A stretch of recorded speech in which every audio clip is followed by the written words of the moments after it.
Assalamu alaikum to all of you. Welcome to my YouTube channel. Please subscribe my channel and get the latest videos of this channel. Today we will discuss important topic of chapter electricity of class 10th, that is properties of electric charge. तो कल जो topic मैंने पढ़ाया था उस पे मैंने पढ़ाया था चार्ज क्या था। तो हमने बताया था ये जो चार्ज है बेसिकली ये चार्ज क्या था basically. Charge was loss or gain of electrons. In simple words, loss or gain of electrons of an atom. ये थी definition of charge यहाँ पे, loss or gain of electrons, or we can say that excessness or deficiency of electrons of an atom.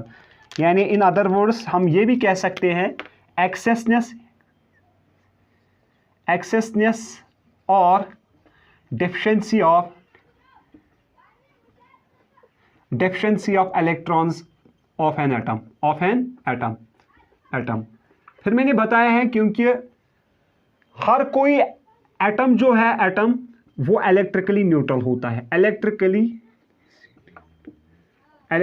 neutral.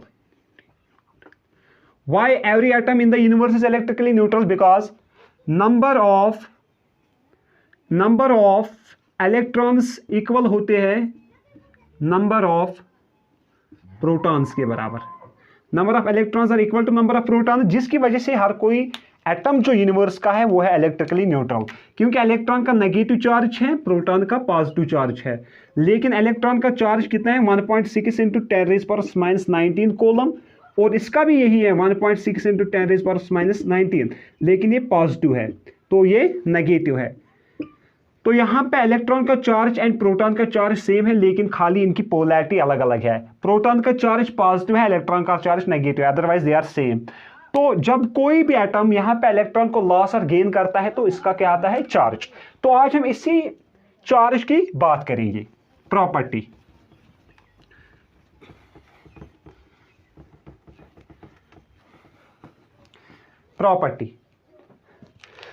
तो पहली property आज हम discuss करेंगे यहां पे, there are two types of electric charge that is कौन सा है, that is positive and negative. Positive plus वी से हम रिप्रेजेंट कर सकते हैं, positive and negative charge. There are two types of charge, positive and negative charge. लेकिन यहां पे जो इंपॉर्टेंट बात है, नोट में आपको लिखना है बोथ चार्जेस आर, ये आपको नोट में लिखना है बोथ चार्जेस, यानी both charges that is positive and negative और इक्वल इन स्ट्रेंथ, ये बराबर है स्ट्रेंथ में, और equal in strength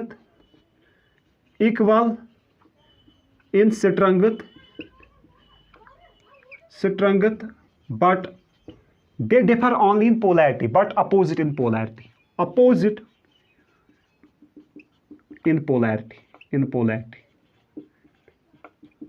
This was first property. There are two types of charge, positive charge and negative charge. Both the charges are, that's positive and negative, both the charges are equal in strength but opposite in polarity. जितना यहाँ पे strength है negative charge का, उतना ही positive charge का भी strength है। तो हम कह सकते हैं both charges are equal in strength but opposite in polarity. This was first property. Second one is यहां पे like charges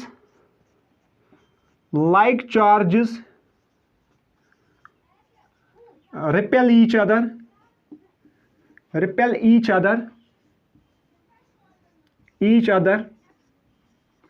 and unlike charges attract each other, and unlike charges attract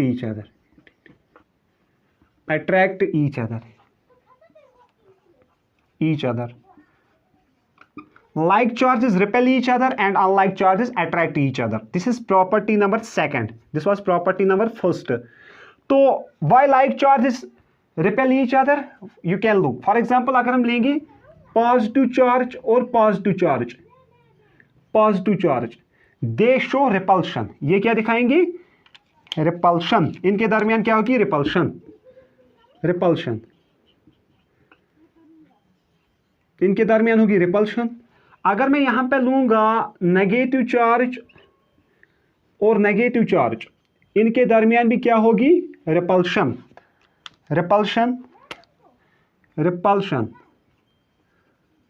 अगर मैं यहां पे लूंगा पॉजिटिव चार्ज और negative charge, इनके दरमियान क्या होगी? इनके दरमियान होगी अट्रैक्शन, क्योंकि ये दो अनलाइक चार्जेस है. अट्रैक्शन. अगर मैं यहां पे लूंगा नेगेटिव चार्ज और पॉजिटिव चार्ज, इनके दरमियान क्या होगी? अट्रैक्शन. क्या होगी? अट्रैक्शन. यानी we can say that like charges repel कर रहे हैं और अनलाइक चार्जेस क्या कर रहे हैं? Attract to each other. यहां पे मैं दिखाऊंगा why like charges repel each other and unlike charges attract each other. Look here, it should be clear here. यहां पे क्लियर हो जाएगा. अगर मैं यहां पे लूंगा दो लाइक चार्जेस, ये एक पॉजिटिव चार्ज है,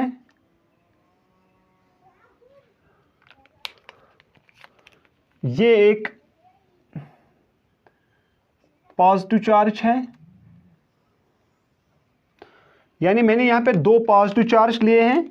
मुझे दिखानी है why repulsion occurs between the two like charges. तो अगर आप देखोगे इस पॉजिटिव चार्ज का जो फील्ड होगा, इलेक्ट्रिक फील्ड जो मैंने कल बताया है, वो होगा रेडियली आउटवर्ड्स. क्या होगा? Radially outwards. पॉजिटिव चार्ज का जो फील्ड होता है वो होता है रेडियली आउटवर्ड्स. इस चार्ज का जो फील्ड होगा वो भी होगा radially outwards. In this manner, radially outwards. और जहां जो फील्ड लाइंस होंगे इनके दरमियान, वो इस डायरेक्शन में होंगी, ऐसे. इसको हम बोलते हैं, इस फिनोमेनन को हम बोलते हैं lateral comparison of field lines. ये जो पॉजिटिव चार्ज है और ये जो पॉजिटिव चार्ज है, बोथ पॉजिटिव चार्ज के दरमियान जो फील्ड लाइंस होंगे वो होंगे रेडियली आउटवर्ड्स, जिसकी वजह से जो ये दो चार्जेस है, ये इस पे फोर्स एक्सर्ट करेगा इन दिस डायरेक्शन, और ये चार्ज इस पे एक्सर्ट करेगा इन दिस डायरेक्शन. तो ये रिपेल करेंगे एक दूसरे के साथ. क्यों? क्योंकि ये जो फील्ड लाइंस हैं, ये फील्ड लाइंस इस पे प्रेशर डालेंगी और ये फील्ड लाइंस, फॉर एग्जांपल अगर ये ए चार्ज है, ये बी चार्ज है, ए चार्ज की फील्ड लाइंस बी पे प्रेशर डालेंगी, बी की ए पे डालेंगी इन अपोजिट मैनर. तो ये क्या करेंगे? रिपेल ईच अदर, क्योंकि इनकी फील्ड लाइंस आपस में क्या करती हैं? लेटरल कंपैरिजन, जिसकी वजह से ये चार्ज उधर जाएगा, ये चार्ज इधर जाएगा. अगर हम लेंगे अब यहां पे एक पॉजिटिव चार्ज, ये एक पॉजिटिव चार्ज है, तो यहां पे मैं लूंगा नेगेटिव चार्ज. तो ये दो अनलाइक चार्जेस हैं. दो अनलाइक चार्जेस के दरमियान हमेशा क्या होती हैं? इनके दरमियान होगी अट्रैक्शन. क्यों? क्योंकि इसकी फील्ड लाइंस रेडियली आउटवर्ड्स होंगे. आपको याद रखना है पॉजिटिव चार्ज की फील्ड लाइंस हमेशा आउटवर्ड्स की तरफ होती हैं, तो इसकी फील्ड लाइंस होंगे रेडियली इनवर्ड्स. ऐसे होंगे इसकी फील्ड लाइंस.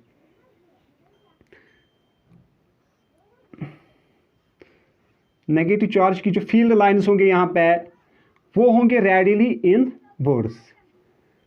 इनवर्ड्स. तो यहां से जो पॉजिटिव चार्ज है, इसकी फील्ड लाइंस यहां तक आएंगे, इस डायरेक्शन में,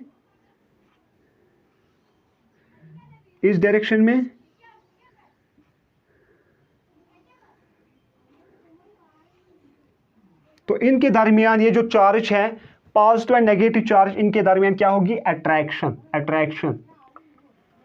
अट्रैक्शन. क्योंकि electric field lines of negative charge are radially inwards and electric field lines of positive charge are radially outwards. तो ये एक दूसरे को क्या करेंगे? अट्रैक्ट करेंगे. This was property number second. Now we are going to discuss property number third.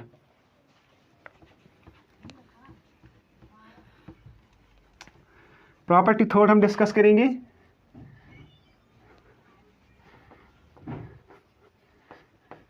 electric charge is additive in nature.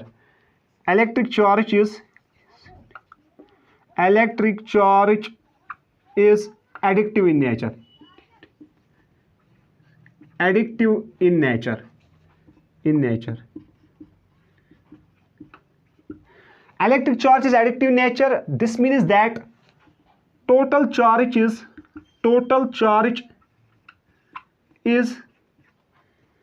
given by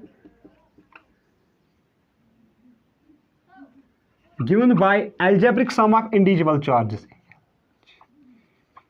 Algebraic sum of individual charges. Total charge is given by algebraic sum of individual charges. What does this mean? अगर यहाँ पे मैं लूँगा for example, यहाँ से आ रही है for example I1 current, यहाँ से आ रही है I2 करंट और यहाँ से आ रही है I3 करंट, तो यहाँ से निकलेगी I करंट फॉर एग्जाम्पल। तो जो टोटल करंट होगी इस सिस्टम की वो किसके बराबर होगी, यानी I टोटल किसके बराबर होगी, सीधा होगी I1 plus I2 plus I3, यानी जिसको हम बोलते हैं algebraic sum of individual charges. जो टोटल चार्ज पास होगा यहाँ से I डायरेक्शन में वो किसके बराबर होगा, I1 plus I2 plus I3। Same we can say that अगर चार्ज आ रहा है इन्हीं पॉइंट्स पे तो टोटल चार्ज क्या हम लिख सकते हैं, Q टोटल, वो हम लिख सकते हैं Q1 plus Q2 plus Q3 up to Qn। This is called electric charge is additive in nature. Yani we can say that total charge of a system is given by algebraic sum of individual charges. तो ये थी तीसरी property. अब हम discuss करने जा रहे हैं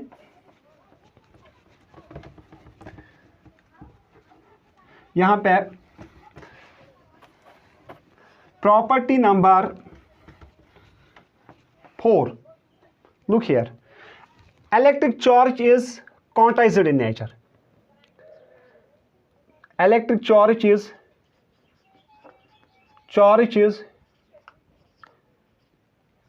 quantized. We can see that quantization of charge, quantized in nature. यानी एक इलेक्ट्रिक चार्ज क्या है, quantized in nature. That is total charge Q is given by N into E. This is called a quantization of charge. Total charge is given by Q equal to N into E, where N is number of electrons, and E is charge of electron, and Q is total charge. तो total charge यानी we can say that electric charge is quantized in nature का मतलब है जो charge transfer होगा from one body to another body. For example ये एक body है, A body, and this is B body.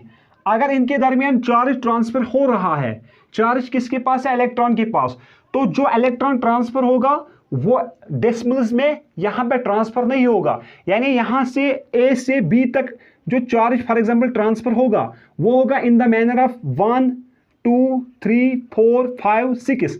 ये 6 क्या है, 1 2 3 4 5 6 अप टू n। ये है इस n का वैल्यू। n का वैल्यू क्या होगा, 1 2 3 4 5 अप टू n। ये होगा n का वैल्यू, लेकिन ये डेसिमल्स में नहीं होगा। इस n का वैल्यू डेसिमल्स में नहीं होगा। दैट इज 1.2 नहीं होगा, 2.1 नहीं होगा, 3.1 नहीं होगा, 4.1 नहीं होगा, 5.1 नहीं होगा, 6.1 नहीं होगा। यानी इन we can say that in decimal value में यहाँ पे चार्ज ट्रांसफर नहीं होगा। इस बॉडी से या तो एक इलेक्ट्रॉन इस बॉडी तक जाएगा, या तो 2 इलेक्ट्रॉन्स, या तो 3 electrons, 4 electrons up to so on, लेकिन 1.5 इलेक्ट्रॉन नहीं जाएगा from point A to point B. इसको हम बोलते हैं electric charge is quantized in nature. यानी वायर n का वैल्यू क्या, n का वैल्यू डेसिमल में नहीं होगा। Charge transfer between two systems is always in, we can say that it is always in natural numbers 1 2 3 4 5 6, ठीक, अप टू सो ऑन। जिसको हम बोलते हैं क्वांटाइजेशन। इसके बाद और एक प्रॉपर्टी हम डिस्कस करेंगे, दैट इज कॉल्ड, क्वांटाइजेशन के बाद है कंजर्वेशन ऑफ चार्ज। यानी electric charge is conserved in nature. Electric charge is conserved in nature, is conserved in nature, in nature. Electric charge conserved है nature में, that is charge can neither be created nor destroyed. Charge can neither be created nor destroyed. हम charge को ना create कर सकते हैं ना destroy कर सकते हैं, but we can conform or we can transform the charge from one form to another form, but can be transformed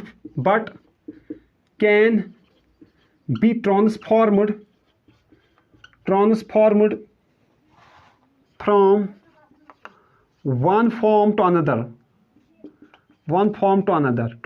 another, yani we cannot create or destroy the charge, but we can convert it one form to another form. For example, light energy is converted into heat energy. For example, iron press, जिसको हम press बोलते हैं, उसमें क्या होता है basically light heat electrical energy is converted into heat energy.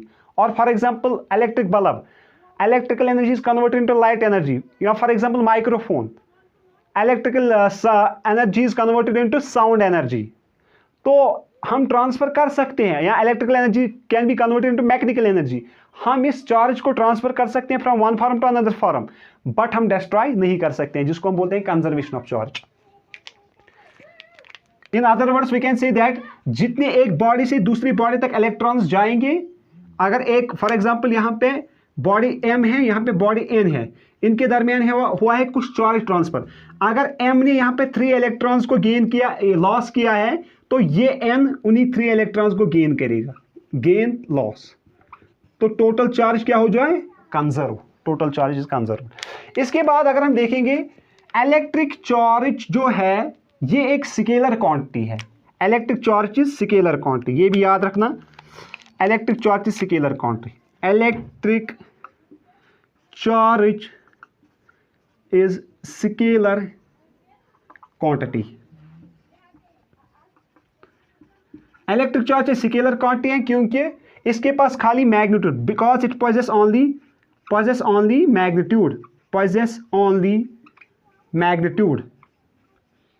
magnitude but not direction. इसके पास only magnitude है, डायरेक्शन नहीं है.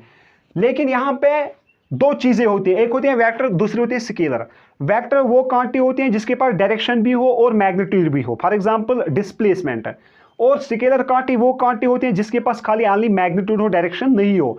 लेकिन कभी कभार अगर आप देखोगे करंट में बोथ है, इसमें हो direction as well as magnitude. Current में बोथ है, magnitude as well as direction, but it is not considered, although it is not considered as a vector quantity. Because एक वेक्टर को बनने के लिए यहां पे किस चीज को हम वेक्टर बोल सकते हैं, जिसके पास क्या क्या होगा, एक होगा मैग्नीट्यूड. क्या होगा, मैग्नीट्यूड. मैग्नीट्यूड का मतलब होता है मिकदार, अमाउंट, मैग्नीट्यूड. दूसरा होता है that is called direction, direction. और तीसरा होना चाहिए इस क्वांटिटी के पास क्या होना चाहिए, it should follow the laws of vector, follows laws of vectors. और फोर्थ वन दैट इज ये एक प्लेन पे लाई करना चाहिए. तो ये तीन इंपॉर्टेंट है, magnitude, direction and follows the laws of vectors. यानी कौन कौन सा law, triangular law, parallelogram law, polygon law. तो इन लॉज को फॉलो करना चाहिए. यानी एक क्वांटिटी को हम तब वेक्टर कह सकते हैं जब इसके पास मैग्नीट्यूड है, डायरेक्शन है, और क्या करी गए, फॉलो वेक्टर्स लॉज. अगर किसी बॉडी के पास मैग्नीट्यूड भी है, डायरेक्शन भी है, बट हम इसको कंसिडर नहीं कर सकते वेक्टर क्वांटिटी तब तक जब तक ये फॉलो नहीं करेगा laws of vectors. For example electric current, वो फॉलो नहीं कर रहा है लॉज ऑफ वेक्टर एडिशन, तो इसकी वजह से वो क्या है, scalar. Current is also a scalar quantity. तो ये तीन चीजें जरूरी हैं. जिस चीज के पास डायरेक्शन भी होगा, मैग्नीट्यूड भी होगा, लेकिन वेक्टर नहीं होगा, उसको हम बोलते हैं टेंसर क्वांटिटी. क्या बोलते हैं, tensor.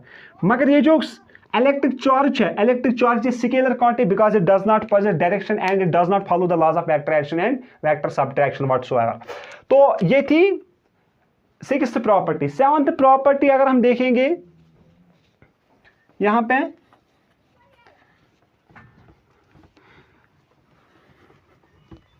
That is SI unit of charge. SI unit of charge is coulomb, ये याद रखना।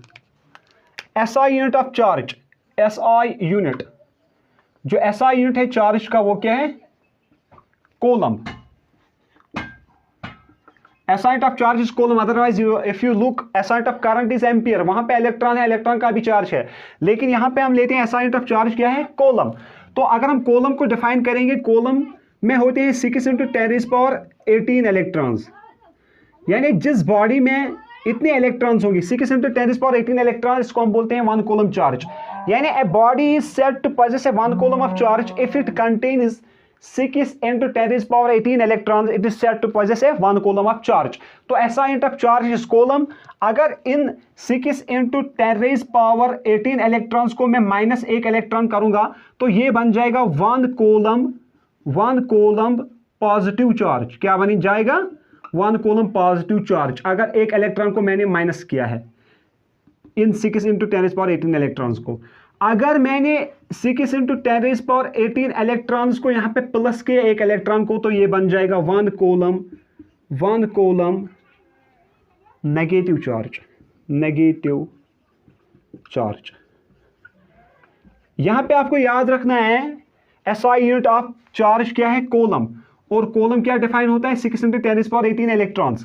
तो अगर हम यहां पे बताएंगे, अगर एक कॉलम में एक इलेक्ट्रॉन को हमने यहां पे माइनस किया तो बन गया 1 कूलम पॉजिटिव चार्ज, अगर एक इलेक्ट्रॉन को प्लस किया तो बन गया 1 कूलम नेगेटिव चार्ज। और चार्ज क्यों स्केलर क्वांटिटी है, ये आपको ये इंपॉर्टेंट पॉइंट है यहां पे। एक तो इसके पास डायरेक्शन नहीं है, दूसरा ये फॉलो नहीं करता वेक्टर लॉज, क्योंकि मैंने बताया था अगर यहां से I करंट आ रही है, I1, यहां से I2 और यहां से I3, यहां से क्या जाएगी? फॉर एग्जांपल I, तो जो टोटल करंट है for example I1, I2 and I3, यहां पे टोटल करंट किसके बराबर होगी? I1 + I2 + I3। तो यहां पे हम अलजेब्रिक सम लेते हैं, वेक्टर सम नहीं लेते हैं। किसी चार्ज को अगर हम यहां पे ऐड करते हैं इस पॉइंट पे, तो हम क्या लेते हैं? अलजेब्रिक सम, हम वेक्टर सम नहीं लेते। इसी वजह से क्या है? Charge is a scalar quantity because current is a scalar quantity. तो ये तो एक बात है। दूसरी बात जो आपने पढ़ा होगा, जो लॉ है that is parallelogram law of vector addition, that should be given at √(a² + b² + 2ab cos of theta.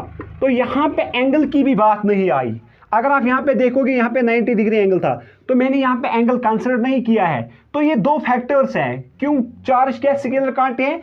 एक, इसके पास डायरेक्शन नहीं है, दूसरा ये फॉलो नहीं करता है ट्रायंगुलर लॉ, पैरेलल लॉ और parallelogram law of vector addition.